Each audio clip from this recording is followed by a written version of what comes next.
Khamzat Chimaev is not the most active fighter to ever grace the UFC octagon. UFC analyst Dean Thomas believes that it would be an absolute disaster if this guy won the belt at UFC 319. Considering his past, I don't know if this is wrong. If Khamzat wins, is Dricus done enough to get an immediate rematch? Do you think he just clears all these guys and it's going to be like, okay, well, you thought you might be next, we can talk about all this, but you're all going to get slid back one spot because Dricus is going to fight for it again?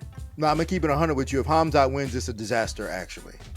Because you can't tell me that a part of you is just like thinking, this fight actually might not happen. Some of these guys are just habitual in terms of not making it to the dance. I'm not going to be pessimistic about it and say he's going to show up.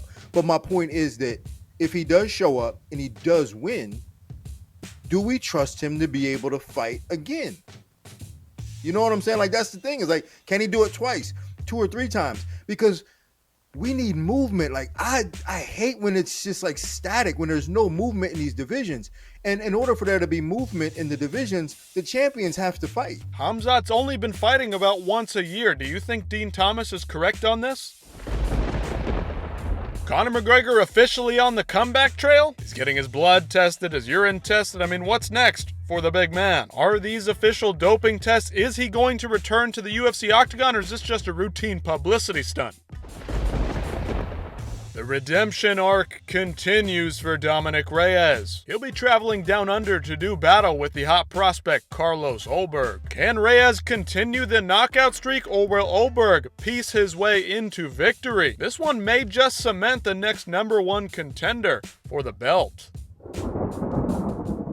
Nate Diaz fighting for the BMF title again? Who the heck had Max Holloway and Nate Diaz on their bingo card this year? Following Max Holloway's defense of the BMF title at UFC 319, Nate Diaz is calling for a fight. Nate says, "This guy cool, but he keeps wearing my belt." Is Nate too big for Max, or can Max move up to 170 and piece this guy up?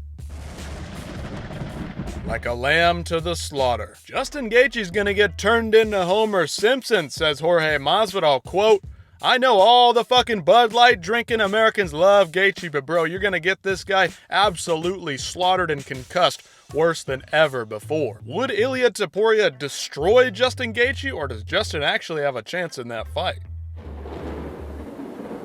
Khabib says the UFC should go back to pride rules. Former UFC title holder Khabib Nurmagomedov says the UFC should have no rounds. Quote, "A regular fight, 15 minutes. Title fight, 25 minutes. Get rid of the rounds. No rounds at all. Just step in and that's it. What's the point of the rounds?" he asks. Is this realistic, or does this just favor Khabib Nurmagomedov's style of fighting?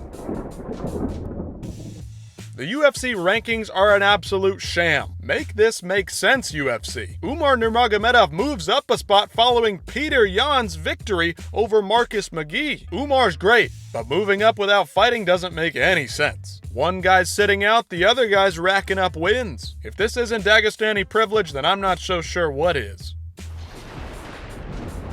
Even other champions believe Tom Aspinall will sit atop the heavyweight rankings for a long time. Yeah, I think he's incredible. It's pretty easy to, the first time you saw, I think he also made his debut on my debut card. The first time you saw Tom Aspinall fight, you knew there was something special. He's almost the next generation of heavyweights, in my opinion, where he moves like a middleweight. He's light on his feet, he can grapple, he can strike, he can wrestle. So, I'm really happy for him. I think he's going to be a great champion, and I think he's going to be a champion for a long time. I don't think there's a lot of heavyweights, if any, on his level right now. I think he's a great guy. I've spoken to him quite a few times. He's a great guy, and I think he's going to be a great champion. Do you guys think Dricus is right, or will Cyril Gane defeat the undisputed king? Cyril Gane's coach believes that Tom Aspinall has more pressure on him than anyone ever before. Quote, "Tom Aspinall has more pressure on him than any fighter has experienced in the last decade. Can you imagine what will happen if Aspinall does not deliver on October 25th? It would be beyond embarrassment." Fernan Lopez speaking for the fans, or just straight coping here? Is Ilia Topuria Hall of Fame caliber, or is there still more work to be done? Yeah, I'm so happy for him. I think, we made our debuts on the same fight card. He was literally in my changing room. We were on the same trajectory, winning our titles 1 month apart. So I'm super happy for him. I think he's one of those special characters who's going to be a Hall of Famer, no doubt.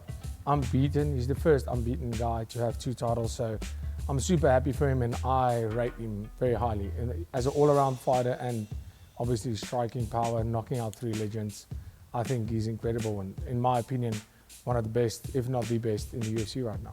Looks like the champ has a lot of praise for Ilia Topuria. We're already looking ahead to UFC 400. The UFC's next biggest card is still years away, and the legend Bruce Buffer says that he will be there no matter what. You're one of the legends of the UFC. Will you be around for UFC 400? Yeah, I plan to. You plan to? That's a goal. I love that. Absolutely, no question. Got to figure it'll be about another 8 years or so. And Yeah. that's my plan. Oh yeah, I mean that's huge. I mean, because the UFC won't be the same once you leave. Oh, thank you. So- I know. so you'll be Everybody's around- replaceable. I'm just know that put it on my tombstone. I always try to do the best job I could. So you'll be around for 400. That's my plan. The hardest worker in the UFC?